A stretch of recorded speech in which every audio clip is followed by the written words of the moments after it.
The old guy who apparently used to play with like a fag behind his ear. Yeah.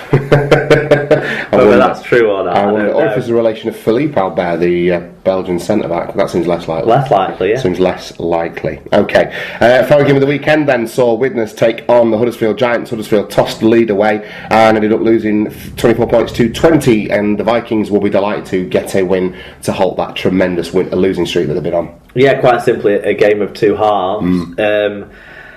I've got to say, have you seen Corey Thompson's second try? No, not yet. Sorry. I have no idea. Really? No idea. Is it good?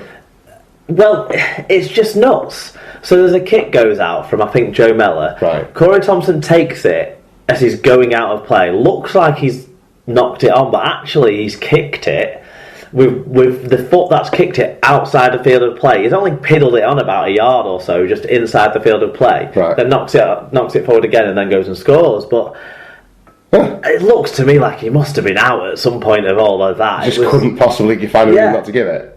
Well, it was on the far side from the camera, so the touch judge was very close. So I'm going to go with the officials, as you should always, but in those instances. But yeah, it was baffling that a try was scored as a result of it. But it looked like Joe Mellor pulled the strings really in the second half. Yeah. After Huddersfield capitalised more on Widnes errors in the first half. There was a Danny Brough try where he picked it up from dummy half because no one was there to take it for Widnes and just ran 80 metres to score, for example. But yeah, it definitely gave it 2 halves. Was it 16-4 or 16-6 or something at half time? Oh, yeah. And I had Huddersfield picked for this one as well. It ruined my weekend in terms of I would have had 6 out of 6. Was you? Yeah. The numbers were close. Widnes had a few more metres and a little bit better average gain and one more break. But that was it, really. There was not much between these two sides, as the scoreline suggests. Individually, then, who made the difference for each team? Well, Joe Mellor, he had 2 tries, 11 tackles, 128 metres, 3 clean breaks. Reece Hambry contributed with 2 try assists, 147 metres. Cahill had 45 tackles, 12 of which were marker tackles, and he did a Danny and went both ways with 105 metres running the ball too. And Charlie Runciman, she got 125 metres out there in the centres. Who stood out for the Giants then? Well, Jerry McGilvray seems to be a constant now, doesn't he? You know, he's found his flow. He's second in the try scoring ranks this year, and now he's also contributing across the board a bit more. 1 try, 120 metres. Danny Brough with a try assist, 145 metres, 4 successful offloads. Akuma Ta'ai with 120 metres. Nice, look at your Polynesian. Well, that one's for the This Week in League Boys, if you listen. Yes, Mike Lawrence, I heard him. 45 tackles there from Big Mike. There you go. Okay, so we've got some fan reviews in on this one. Paul O'Brien, who's a Vikings fan, said, finally a win for the Vikings. It wasn't the prettiest of wins, but it's a win. We were poor in the first half, and the Giants' second try came after a quick Widnes play the ball and no dummy half, so Brough went in from 70 metres. Better second half from the Vikings. Still not back to our best, but I'm happy with the win. I'd not read that. I didn't know Paul told us what happened. There you go. Sometimes it makes it sound like we're just reading the other people's tweets, doesn't it? But yeah, there you go. Mark W, he got in touch, said, no idea what happened. We were decent in the first half, but completely lost the plot in the second. He's a Giants fan, I would suggest. Deserved the loss, although still frustrating that the Thompson try. It's Mark who has got in touch quite a lot this year. Wilco. Thank you, yes. The Thompson try, inverted commas, is looking like the final nail in our middle 8 coffin. Please let us get to Wembley. Tried the season from Bruffy, though. And Diane LBW, so it was good to hear that Widnes got back to winning ways, although they made it tough for themselves by the sounds of it by going 16 points down to start with. Great comeback from the Canucks. Look there, Mark pulled up on the try that was baffling. But you can't dispute it with the official being so close as he was, and I couldn't actually see it be out, even though I thought it must have been at some point something wrong with it. But it seems like there wasn't. What was the tale of the round this week then, Mark? Well, it was a high scoring round, Thomas. Suns out, points out. The second highest points total in a round so far this year. Also second most in tries and clean breaks, which goes hand in hand, I suppose. But there you go, high scoring. Right, and how did things shape up for us in the Super Rugby and the Dream Team standings then? Well, first of all, on predictions, I went 5 of 6. Huddersfield letting me down, and Tommy went 3 of 6. Yep. So I'm Back it up. Yeah, point and a half ahead of me now. Which is nice. Yeah, in the Subaru I am ahead. Yeah, Elliot Wrench stays top of the league though. Dr. Bob, he took the spoon. But Paul Bamford, he's wearing the yellow cap this week after a perfect 6 out of 6 week. Mm-hmm. I overtook you in the table for the first time in a long time, I would suggest. Yeah. In the Dream Team, Alan Bagley, he's extended his lead at the top. He got a league best weekly score of 728, and he's starting to put some distance out, even though he's only been in the Weird League 2 weeks. He's really getting some breathing space there at the top. More importantly though, I clawed back about 28 points, I know for a fact, about 28 points on you this week. You did, but you also slipped a further place behind me. Not bothered. I'm pegging you back. As long as I finish above you, this is all it is. It's just rolling forward. We'll see. Rolling forward then. Right, that's Super League well and truly covered. Let's take a look now at some results from elsewhere in the world of Rugby League.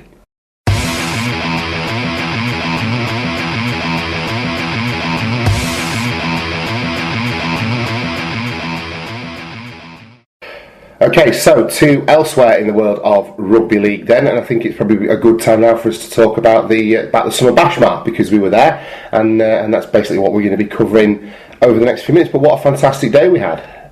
Yeah, it was a load of fun, weren't it? We are pretty drunk, but we got to experience a variety of atmospheres. Didn't we? Watched the first game in the sunshine. We watched the second game with the London fans. That's right. Yeah. We caught the third game with Dave Pine. Yeah. Obviously, Dave Control was with us the whole, for much of the day up until the Blackpool, up until the Bradford match. Yeah, he made a sensible decision, I think, there to duck out of being in that crowd. I know you wanted to be part of the Bradford experience, and I'm quite glad I was part of it too, just to see that woman who really, really loves the Bulls. She loves the Bulls, doesn't she? Oh gosh, she was incredible. She entertained me for all of the second half, I would suggest. She does love the Bulls. I don't know how she ended up down at the front, and when she went down there... I think she was powered mostly by Raid that she teleported. I think she's discovered some kind of... She was down there thinking you were going to win, and she was going to get to hug all the players in a winning victory, I suppose. No, but then we just let our discipline get the better of us in the last few minutes. We'll get to that in a minute. The weekend started then. We got there in good time to watch the iPro Cup final, didn't we? And Keithley ran out 22 points to 18 winners over York. York nearly got it at the end, but for a good bit of goal line defence from Keithley getting the man over into touch there. But they did have a bit of a comeback on the cards. The Keithley York's goal line defence in the first half was good. Keithley did bomb a few chances. Let's get it on record that Keithley definitely deserved to win this game. They had far more territory and stuff. York, I'm not saying they were lucky to be leading with a couple of minutes left, but because they'd earned it, and they scored a fantastic try off the kick where the lad caught it above his head and sort of just fell over and put it down. That was a great try. But York's goal line defence in the first half, there was elements of luck to it. Keithley dropped a couple, didn't they, when they were going in to score? But then there was also 3 times where they were held up in tackles as well over the line, which was outstanding defence by the York Knights. It was a really entertaining game, and it was in question, like you say, right to the end. And there was an exchange of lead twice in the last 10 minutes, which is kind of what you're looking for. It's a shame it wasn't on TV. It was a great game. Yes, it was. It was during this one that we got that. Yeah, well, we only just sort of half caught the last try, because as the last try was being scored, you were walking up the steps with your new friend. Well, it was friend of the show, Barry McDermott. Yeah, no, it was brilliant. Well, there was all the kind of your Sky Sports royalty all sat enjoying the sun. I particularly enjoyed trying to work out which one the one with the hanky on his head was, but then it could only have been Steve-O, couldn't it? Going old school. But no, so I quickly popped over and had my phone out ready to get a couple of pictures with those gents, and we ended up having a nice chat with Barry McDermott, who listens to the show as it transpires, and wanted to come and say hello to you as well. So he walked over and had a little chat with us too. And he told me off for my language. Did he tell you off for your language? No, it's just your language. That's weird, that. I don't look like how he thought I would. Yeah, apparently, but there you go.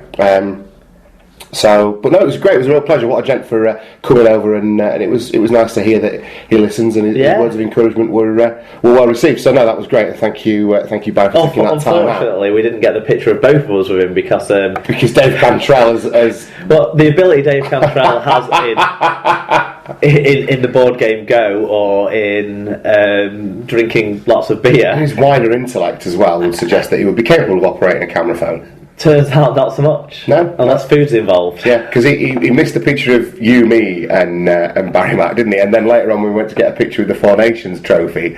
He somehow contrived to get a picture of the steward's feet 4 times over. Yeah, one of the poor stewards had to roll in and take the picture instead. Yeah, absolutely. There you go. But these are the sort of things that great memories. I have no idea how many times I had to lift that Four Nations trophy up before we actually got a picture of us with it. It was great stuff. So that was a nice way to round off that first game for us, and then we went round to the South Stand, didn't we? We finally negotiated our way into the South Stand, which is where we had tickets for, so I was surprised it took that much doing. We caught up with Paul and his lovely daughters and watched London beat Sheffield by 32 points to 14. We met Paul's Missus Vanessa as well, who was lovely and had a very nice her son Vanessa, as well. Isn't it? Her son was Ewan, was it? I can't remember. I can't recall. They'll have to forgive me. It's all starting to get a bit hazy now. But it was great, hanging out with those guys. We had a nice chat about the wedding and how they met and all of that with Paul's missus. That was nice. And then, and the good news that Lucy's going to go to university up in Hull. So she's going to get to experience Northern life. I did say to her, you're not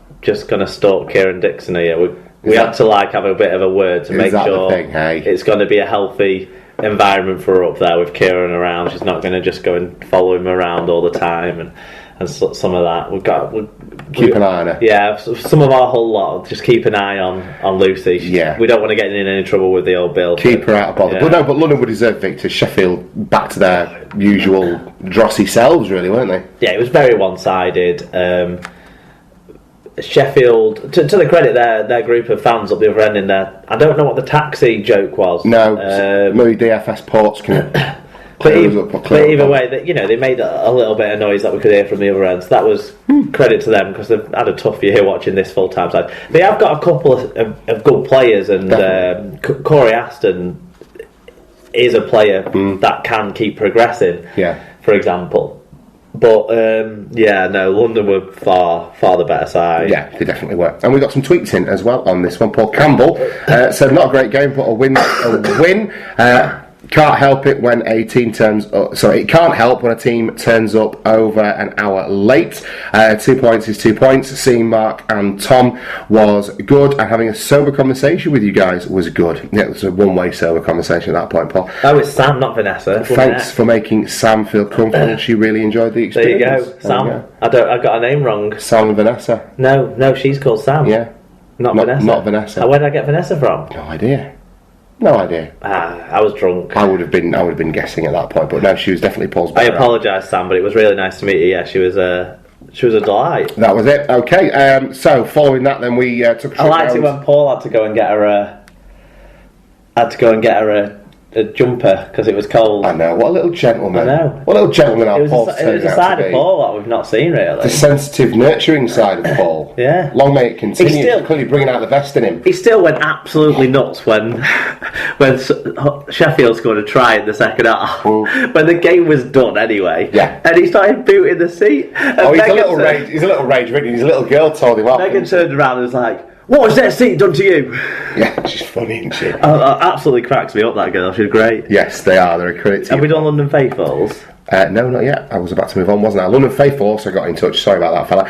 Not the best performance by the Broncos, but they got the job done for a second year in the row in front of the Sky Sports cameras to further cement their middle 8 spot, maybe even the top 2. I'd say they're pretty much nailed on for that top 2 now, barring some sort of implosion. So following the London game, we walked round to meet with another listener. Dave Pye got in touch, and we were lucky enough to spend some time chatting to him and his better half as well. Is her name Vanessa? No, it's Nicola. Nicola, right, there we go. I know that for sure because of on Facebook. I saw a picture of them both. That the picture that they'd taken to show us who they were and where they were. That's right. That had Hendo in the background looking serious because something was going on in the London game still. Yeah. And they were just taking selfies at the Summer Bash. But it was lovely. It was lovely. And, they both know the sport, and they've got their boy plays at Thataway, as I recall, as well, doing very well for himself. So good luck to Junior Pie. Was it Jamie? Possibly, yeah. Yeah. Jamie Pye. Yeah. But he's in the under-13s now, and he's signed on with. Well, a couple of clubs have been looking at him. He's a big lad. If you go watching that away for juniors, he's the big lad. He is a big unit. He sleeps in a grow bag, I reckon. He's got some size, but then so does his dad as well. His dad's a big, tall unit, isn't he? Very handsome guy as well, I've got to say. Yeah, you were a little bit in love with Dave Pye, weren't you? Yeah. Bit of a man crush going on. No, definitely. Well, there you go. But very